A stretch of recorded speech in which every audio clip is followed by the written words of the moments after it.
Hey folks, welcome back to another video on this series on deep learning papers. I've got two interesting papers this week. One is this Pixtral paper by Mistral AI, and the other one is the Differential Transformer.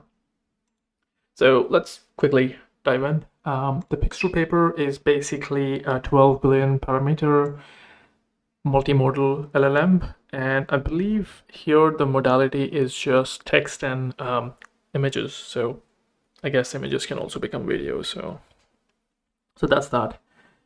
And this is a pretty standard model or pretty standard architecture, and the Pixtral team claims that it's the best performing one. Of course, they're always like every paper is the best one in terms of whatever metric they chose. Here they've chosen performance over cost, and it looks like it's performing really well for its size. So it's because it's 12 billion, much smaller than the big ones, and kind of performing at the same level. So that's good. So looking at their architecture, and this architecture is pretty standard across all MLLMs. I have the series where I'm coding an MLLM from scratch. I just make two videos, and I really need to get back to it. But because it goes to show, like, if you have a vision transformer and you have a language transformer, all you need is like few fully connected layers, and you will have an MLLM. It's pretty straightforward. So yeah, so one of these days I'll get time to go back to making that video. But for now, basically what you have here is you take the images that you get. Well, before I get to it, let me talk about the whole model. So here's your Mixtral model. I guess that's what they have. Let's see, what text model did they begin with? If I can find. So the vision, right. So they have, okay, great. So they have a Mistral model, which was probably trained using the NeMo framework, which is a 12 billion language model, which is only language. So that's the base. On top of it, they have some modified vision transformer model. So let's go to this image. This is your text only model. And then, so if you give it straight text, the tokenizer acts on it, and it goes through the model. Fine. But now you can also give it images. So first you give an image to the VIT model, Vision Transformer, which generates some embeddings, and those embeddings are passed through some kind of a projector, which projects.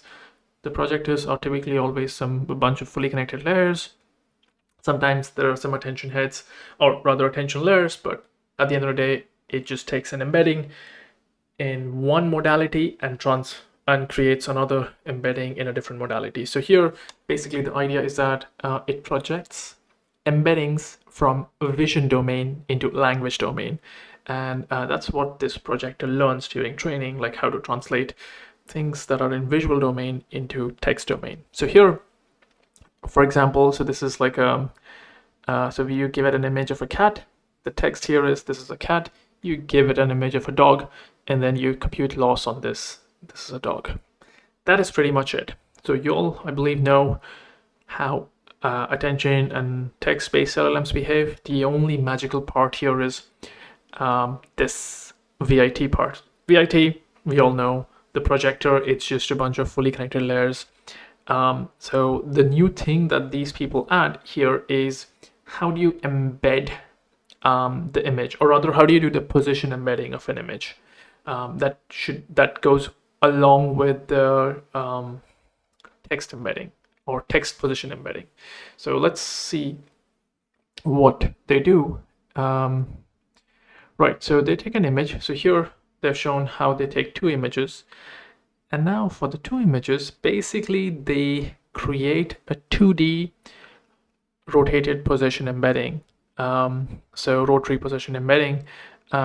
Basically they do it along the two different dimensions. An image is 2D, so they do rope 1D twice along the different dimensions, and they create a different kind of like rope 2D embedding, and that's what they use for their input, which makes sense. What is this block diagonal? I mean, because if they have like two images, you don't want the two images to pay attention to each other, so that's why they have this block diagonal mask where so that means like when we're processing this image tokens, it doesn't look at the other one, and vice versa. So nothing too fancy there.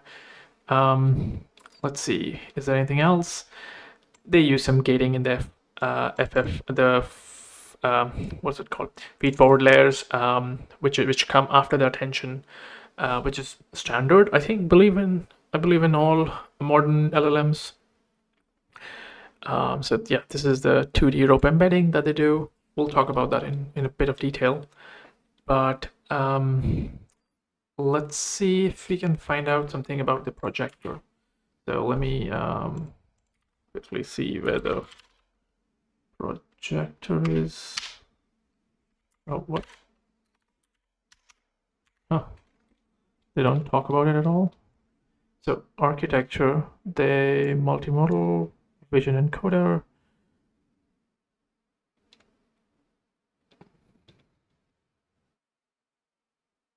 Huh.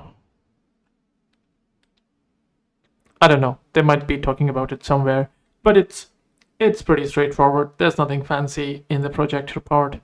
And again, I believe we have access to the model, so we can always like take a look at it.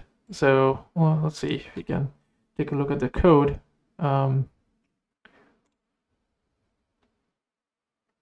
So here I am in the model.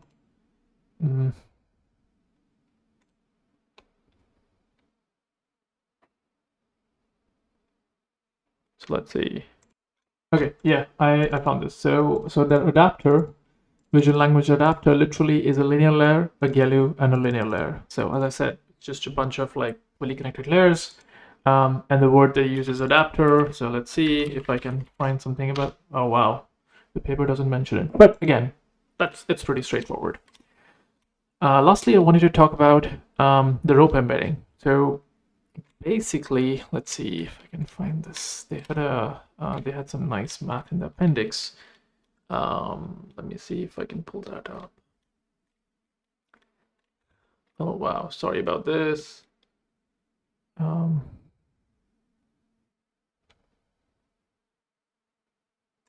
Okay, yeah. So what property do you want in rope? So what you want in rope is given a pixel and its coordinates. So P and Q are the row and column coordinates, and another pixel given its coordinates. When you do an inner product, your product should depend basically on the x distances and the y distances. That's basically generalizing the idea of like a one-dimensional rope embedding into a higher dimensional rope embedding. And basically what they say is you can do this, but instead in rope, we use like 2 items in one go. So there was like mixing of 2 dimensions. Now we have to do mixing of 4 dimensions. That is it. That is the only thing about, and they show that if you take 4 things at a time, you can implement this, this X and Y kind of like a rope embedding. That is the only difference. So, but interesting nonetheless. All right, that's all I wanted to talk about this Pixtral paper. Let's go to the other one. So differential transformer. This is somewhat interesting. So here, what the author's claim is. So in a standard attention scenario, so we're looking at this side. The relevant thing,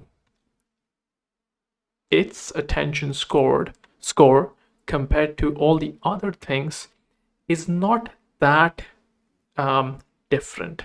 So the contrast between this one and everything else, even though this is high, it is, if you look at all the noise is much higher than the relevant token or the relevant token's attention.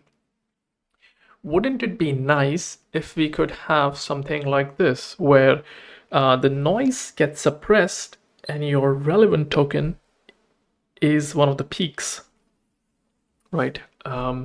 So here I think they're testing in some kind of like a needle finding kind of task, but again, the concept applies to everything. Relevant tokens need to be higher than noise, like not just noise, but needs to be higher than, or its attention needs to be higher than sums of the noises, because that will, you kind of like, you want to avoid this attention noise so that you can get cleaner signals, you can do much better. And the way they get a model to do this is by literally having, so you your attention scores look like this, like a standard attention. Now instead of doing this, computing this, if we compute the difference between attention, so we compute two queries, two keys, and two values, or rather one value. You don't need two values, you just need one value. And then you compute attention scores two different ways using the set 1 and set 2, have some kind of like a decaying factor or learnable factor, and you compute the difference. Now what they say here, some care needs to be taken about how you set these parameters. But again, so in terms of implementation, it's literally compute attention 1, compute attention 2, do the difference. That is it. And the reason why why this works is that this is kind of analogous to differential amplifiers in signal processing. So where you can, so the common noise can be nulled out because of this difference. And apparently this is how noise cancelling headphones also work. So this is pretty cool. And that's mostly the idea of the paper. And they show like how this is better. The training loss curves are much lower than regular transformers. And this also does better in the needle retrieval tasks. So, what, something interesting. Slight modification to your standard transformer, and it gives decent results. So those were the only two papers I wanted to talk about this week. Thanks for watching, and please like and subscribe if you like the content. All right, cheers.